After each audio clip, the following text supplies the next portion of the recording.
What's going on, guys? Welcome back to Sledgehammer Horror. I am Ken Sledge. Today, let's talk horror. I got with me Brian Collins. Brian, how you doing, brother? I'm doing very well, Ken. Thank you. Awesome to hear, man. Brian has been doing lighting for movies and TV shows for a long time now. He's been in the scene for a long time. Today, I want to get to the bottom of it. I want to see what started him in some of this. So quarantine's here. We're all kind of backed up a little bit. You got any projects you got coming up that you can talk to us about, or? Well, I mean, with quarantine and COVID and everything, everything got put on hold. I'm in Chicago. I'm based out of Chicago, and there's quite a number of shows that film here. And back in March, everything shut down. I mean, when COVID came in, everything shut down. And there's now a roadmap to kind of get things back and started again, but it's going to be a while. Probably October, but everything is kind of in flux right now because numbers are going up and remains to be seen. So, film production, not just in Chicago, but around the country, everything just shut down. So there's not really anything happening right now. I have a couple projects lined up, but remains to be seen when those happen. So everything is kind of in a holding pattern at this point. Sure, and not just for the health of everybody in the United States and you personally. I hope that everything can get back to normal for you here soon, man. I hate to hear this kind of stuff for you guys because right now, especially, a lot of people in the film industry catch a lot of shit about, leave politics to yourself and blah, blah, blah, blah, blah, whatever. But, man, right now we are really, truly missing the entertainment industry. As someone who, before I had my wife and my kids, my music and my movies, that was my life. I treated that like family, and it really is hard right now watching all these movies we're excited about get pushed back. And that's just me as a fan watching. I can't imagine what you guys are going through. This is your life. This is your livelihood. So for the best, I wish the best, man. I hope that everything gets back to normal for you here soon. I do too. And I've kind of been jokingly telling people, but it is true. We've all been watching Netflix and streaming movies and everything like crazy during this. But I tell people just remember now how vast that catalog is. It is a finite resource at this point because nothing is getting made, or at least very little is getting made at this point. Sure. I mean, and you look at, Halloween, the new Halloween movie got pushed back a year. A Quiet Place 2 just got pushed back to next year. I mean, this is something that, people need. The Walking Dead didn't even get a finale because of all this. Right. A lot of shows. So, yeah. So it's something that's something we all take for granted as fans. And, we expect you guys to be hardworking all the time and keep us entertained and keep us level. But we, like you said, luckily this didn't happen back when it was just Blockbuster and Video Connection. We do have these streaming services to help keep us sane right now. So, right. And the good thing about it is that when things, quote unquote, get back to normal, like we're all hoping for, demand is definitely there. People, are watching more and more shows, movies. It's just been kind of a snowball over these past years. They roll out another streaming service and one has to wonder, like, how many streaming services can the internet support? And the answer seems to be more than you thought, because there's just, people have time on their hands, and not only that, but there's great shows. Yes. There's just so many good shows. How many times has somebody recommended a show to you and you're just like, oh geez, another one? I've got so many in the bullpen that I'm waiting to watch. It's just it's a good problem to have. Yeah, and before we get into this, I gotta say it again. I said it to you before we started filming, but gosh darn it, am I jealous of that mustache, man. This is actually the trimmed down version of what it was just a few days ago. It was getting crazy, like Zapata kind of, out of control. But when I'm working, whatever, and I have been working a little bit like on commercial shoots and everything here and there, short little engagements, but I got the mask on and everything. Nobody can see it. I don't look like a walking police sketch too much. Dude, if I had the goods, man, I so would do it, dude. But I don't have the goods, man. I'm 34 and I grow facial hair like I'm Joe Dirt, man. Oh, So you got the good thing going there. That's the classic American beard there. It's looking there you go. So let's get into it, man. Your first horror movie, and a thing I want to talk about. Your first horror movie was? well, the one I remember that sticks in memory. I'm not sure if it was the first, but I definitely remember watching Nightmare on Elm Street 3, Dream Warriors. There it is. Yes, sir. Yes, sir. And And what I want to say real quick is I think this is the third or fourth episode I've done with this movie. is And that I right? think, yeah, I think that goes to show just how influential this movie truly is and just how powerful this movie is. Because, like you said, even if this wasn't everybody's first, this is easily the first that they remember because it stuck with people that hard. And I think that it goes to show the strength of this movie, this cast, everything about it. I've talked about it a lot. I think this is the best Nightmare on Elm Street movie. Part 4 is my favorite because that's when I watched the most growing up. But when it comes to just being part 3, you can't beat it, man. The cast, the deaths, everything about it is just absolutely phenomenal. This was the first time in my life that the original Final Girl got killed on camera that I got to see. Mm-hmm. So, Yeah. I mean, yeah, it's something that I absolutely, and it's so cool to be able to talk to different people. And even though we're talking about the same movie, different experiences make it seem like I'm talking about something completely different. So do you remember about how old you were the first time you seen it? I was probably about 10. Now, like, when did the movie come out? Like 86, 87? Got to be right around there. Because one came out in 84. So 3 had to have came out right around 87, 88. Okay. You see, like growing up in the 80s, for me, everything was VHS.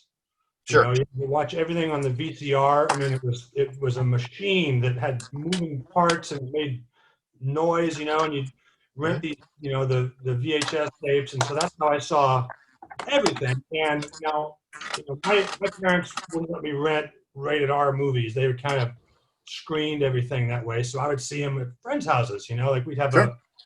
slumber parties and somebody's mom would just whatever, they said. And so that's how I saw this movie at a slumber party. And it was noteworthy for me. One of the reasons I remember it so well is because I can't remember where it was, which friend's house I was at, but I think it was like the last movie we watched, and it was probably midnight or something like that. And I think I was the only one awake to watch the whole movie because, I mean, I was like 10 or so, and there's some really like creepy, disturbing stuff in that movie. I watched it again last night just to because I hadn't seen it in like 30 years, Sure. But there's some like creepy stuff for just visually, like the effects and stuff. Like I gotta say, watching it like last night, like I really liked it. I mean, I thought one thing that really struck me was the lighting. I thought the lighting was really well done. The effects stuff was cool, all the like blood and kind of stuff, and even they had some like computer stuff in there too, early computer stuff. But I was really impressed with the lighting. It was that very 80s kind of high contrast. You saw it in a lot of horror films. I mean, the classic, smoky backlit, Yep. boogeyman, and a lot of like strong colors, blues, oranges, and reds. It was just very I like that style. I like that look, just kind of harsh light. It's either super bright or it's black. Yeah. It's a lot of kind of, your eye kind of really gets to float around the image and it's can be startling. And that's the whole point of this. So when I saw this movie, I'm pretty sure I was like the only person awake, only one who stayed up through it. And I'm in this dark, unfamiliar house. It stuck with me. I was disturbed and to this day, not just because of this movie, but the other, Elm Streets and stuff, which I'm sure I saw some of the others around the same time. But Robert Englund was on the WGN like morning news not that long ago, like a month or so ago, and I saw him. And he's such a like entertaining guy, and he has such a pleasant, smiling face, and he's really nice. but I gotta say, like I'm keeping an eye on him, like out of the corner of my eye, because that's still Freddy, man. You know, like Yeah. just his facial, the way he moves, and he's still Freddy. I'm still nervous. It's funny you say that because I don't know if you watch it or not, but there's a TV show called The Goldbergs. A little And bit, yeah, yeah. yeah, he did a guest spot on You know that that? as Freddy Krueger. Oh, I didn't know that. And yeah, I was like, oh, dude, he's still got it. Yeah. You know, like that guy's, he's still got it. He's killing it. What a just fantastic role. And I mean, Yeah. and watching 3 again last night, I don't think he's even really in the movie that much. I mean, all they do is talk about him, but he's barely in it. And when he is, it's kind of like a fleeting image. I mean, it could be that really kind of heightens the fear. You know, it was like Orson Welles or somebody remarked about like in The Third Man, one of my favorite movies. He's like, oh, it's the best role possible because they spend the whole first half of the movie talking about you before you even show up on camera. It's the perfect role. And like you said, even when they do show Freddy a lot in this film, he's the worm or he's the little marionette doll. You know, like he's always shaped. It's not actually Freddy that you're getting. It's the nightmare image of Freddy, which makes it even scarier. Yeah. Yes.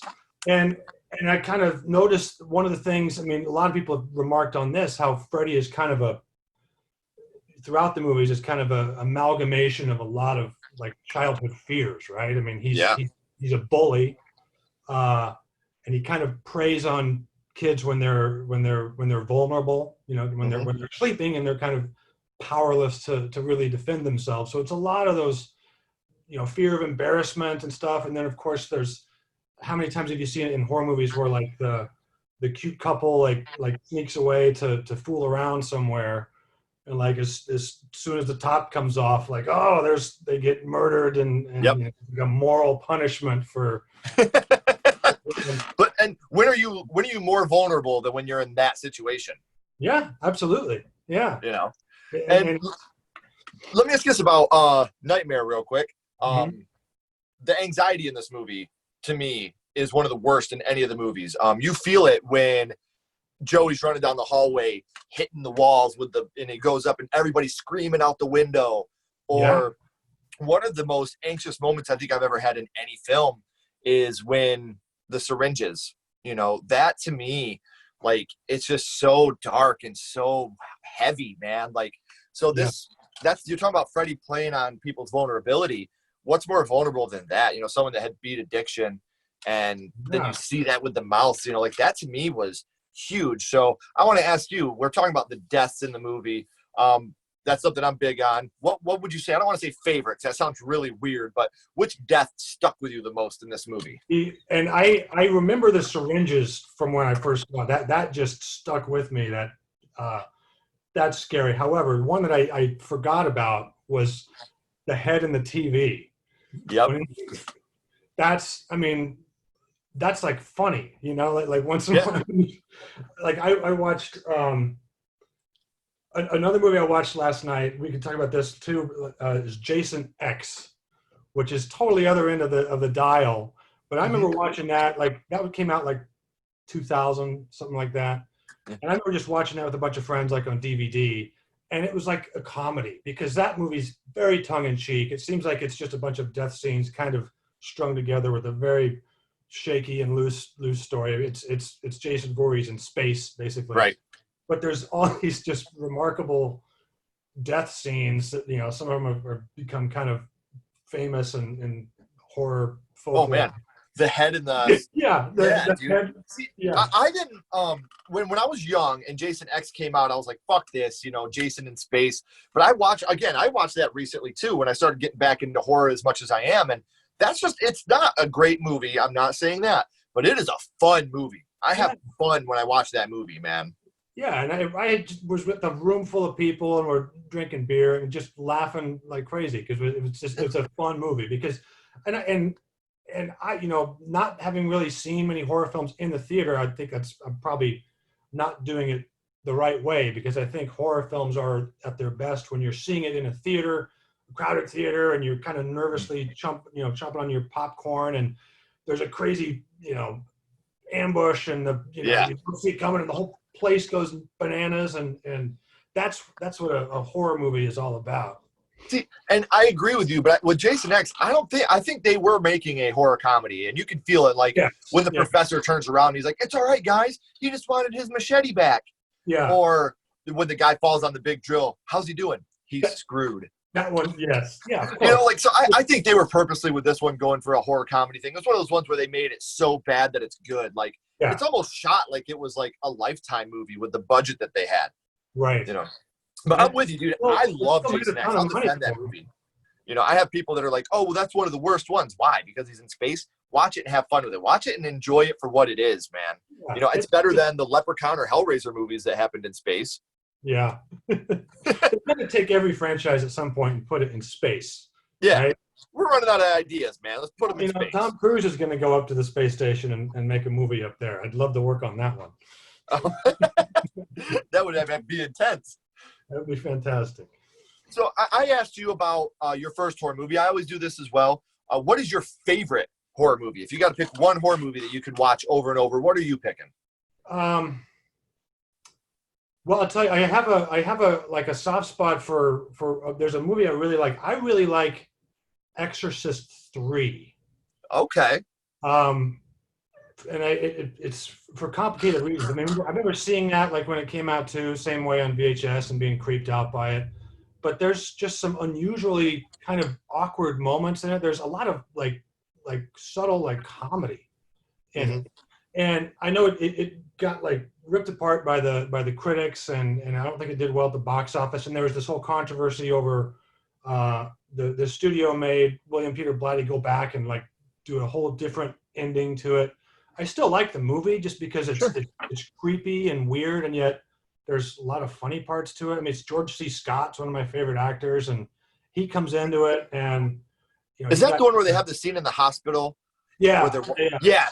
That, oh my gosh, yes, I do like that one. That scared the shit out of me when I was a kid. Yeah, right. I mean, and it's just the imagery. There's some really, really creepy. I mean, it's funny, but it kind of gets you laughing, and then it will scare the crap out of you. See, I'm a big fan of horror comedy. House from 1985, 86. That's my favorite movie of all time in the horror genre. I think Cabin in the Woods. Have you seen that? I don't know. I don't think so. Doesn't ring a bell. I think that's the best horror film to come out in the last 15 years, man. It's so intelligent. It explains so much about the horror genre. If you get a chance to check it out, it's on Hulu right now. Check it out, man. It's so worth a watch. It sends you on a 360. It kind of explains to you why all these Evil Dead, Texas Chainsaw, why they happen and how they happen. It's very intelligent, very good movie. Yeah. That just reminded me. I remember my wife hates horror films. She cannot stand them. So she must have been traumatized by something. Somebody put on some really scary movie. But years ago, I was like, oh, let's just watch this movie. You know, like just watch this movie. And I really messed up because I got her to watch this movie, and it just made everything worse forever because we watched High Tension. Oh man, Great. That's definitely not one to bring someone back on. Great movie, but here's the thing: I messed up. I'd seen High Tension before, but I wanted to show her The Vanishing. Okay. I don't know how I confused those movies, but you know, I knew that once as the guy's swinging around the like concrete cutting saw or whatever, it's like, all right, this is not the movie that I'm in too deep now. Yeah, but so we made it through the whole thing, and she's like, never ever again, and she hasn't watched anything since. When I was watching the movies last night, she was like on the part of the house as far away as possible.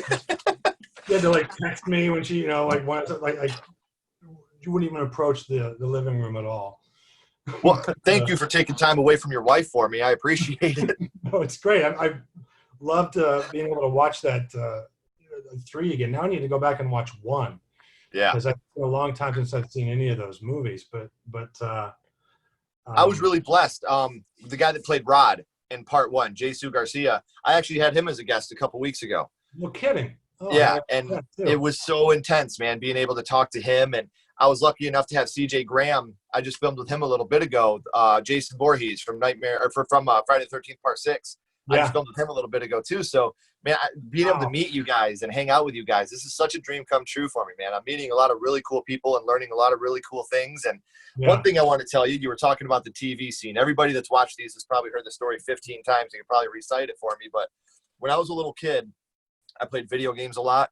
And whenever I'd like fight an end boss or something, my line would always be, "Welcome to primetime, bitch." Yeah. Best line in the movie, you know? Yes, man. Such an Wow. iconic line. And a buddy of mine, Josh Eppard, the drummer of Coheed and Cambria, he Uh-huh. is talking about he wants to get a mold made of the TV with Freddy's head on the top with the body coming out. Yeah, Oh, for his house. And I was like, dude, that is such a dope idea. Like, that's so, I told him, I was like, I'm going to steal that idea, dude. that's That fantastic. would be such a cool thing to walk into somebody's house and see mounted up on their wall. You know what I Oh, mean? man. Yeah. So let me ask you this: Nightmare on Elm Street 3.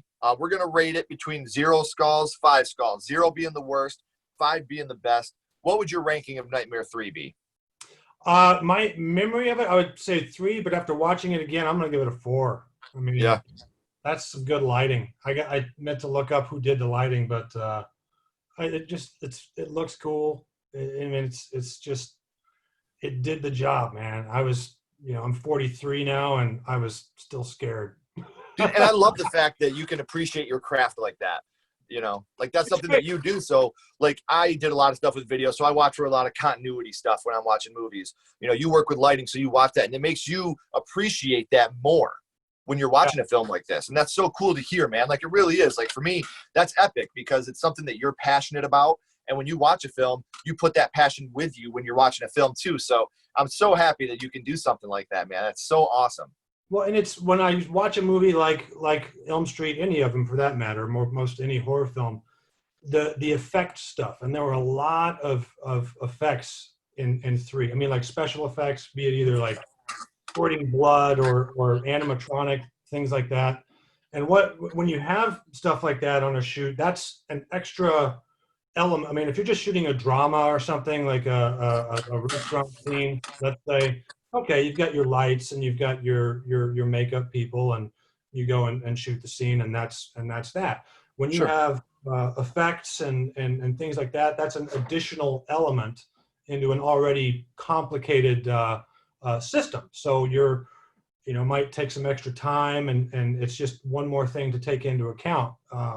So it's fun when you're on a shoot and get to do stuff like that because it's kind of out of the ordinary. And if you're doing just kind of a normal show, but if you're on a horror movie, you get to do a lot of that most days. Yeah. Those effects people, I tell you, they're some of the most talented people in the business. They're kind of like mad scientists. I mean, they show up with whatever it is. If you're doing like fire effects that day, or blood, or like severed limbs or stuff, they kind of just show up with this magic kit of wonderful things and things and propane tanks and all kind. I mean, it's they get to have a lot of fun. They really do. And that's one thing I was going to ask you too, especially since you're in the business. This might hit you a little bit harder too. When you are on set, do you prefer to watch something with practical effects, or are you more of a CGI guy? Oh, practical all the way. Hmm. Um, and I'll give you the best example of that is going back to Star Wars in '77, the cantina scene. Yeah, Uh, when you see all these just strange creatures, and it's just kind of a one small scene in a bigger Star Wars universe, but those are real things. I mean, Henson's workshop built all that stuff. yeah. It's not. I mean, when you see CGI, it looks like a video game. I mean, Mhm. it's not. Plus, when it's practical, that took people to build and make molds and paint, and that's actually you're seeing. I mean, CGI is a lot of work too, but when you're able to see it and touch it and feel it, and they put glycerin on it to make it look slimy and Yeah. scary, like the alien creatures and stuff. Like Mhm. there's just it's the real thing. It's much better than something that's kind of concocted with ones and zeros inside of a computer. Sure. And that the reason I was asking you that too, I asked that to everybody, but with Nightmare 3, you do have the one scene where Freddy is leading him with the tendons, and the mix Yeah, of practical and CGI there, I think that's the perfect mix of Yes. practical and CGI effects. And absolutely. Yeah. And that scared the crap out of me when I was a kid. That scene when he's, oh man, it's still disturbing. You Yeah, know? especially what I like about that when we're talking about filming aspect, I like how in some scenes you see the tendons coming out, but then in others you don't. You see him just walking. Yeah. And that to me is one of, besides the needle scene, that's the most anxious scene, seeing Joey hitting and everybody screaming. And because Kincaid is my favorite character. I love Kincaid, man. He's such a badass. I love him. But that scene right there, just as a kid especially, that liked to play with toys, liked dummies, that messed with me. You know, because that guy, that's what he did, was sculpt dummies and make dummies, and then that's how Freddy got him. You know, Exactly. Well, plus absolutely love it. The whole thing is in a mental hospital where everybody's kind of confined. All the windows have bars on them, and you know the doors locked from the outside, and so you're already in a scary place from the get-go. It's already unsettling when the movie starts, because there are all these, you know, very, very tormented kids. Yeah, it's just a good recipe for angst. Yes. Yes. And you know, and one thing about this movie is that doesn't stop, man. Like, even when you got Joey that's tied up and he's in the coma and he's hanging over the thing, like, the anxiety in it never stops. You're always just like, come on, give these kids a fucking break, man. Yeah. Right. And then the chorus, like you see in every horror movie, oh, just when you think he's dead, Bam, he gets Nancy. Yeah, that's when you're in the most trouble, is when you think you got him. So, hey, Brian, I appreciate you so much for coming on, man. This has been a blast. Everybody out there, this is don't go anywhere, Brian. This has been Sledgehammer Horror. Remember, guys, stay what you are. We appreciate you guys for watching, and we'll talk to you soon.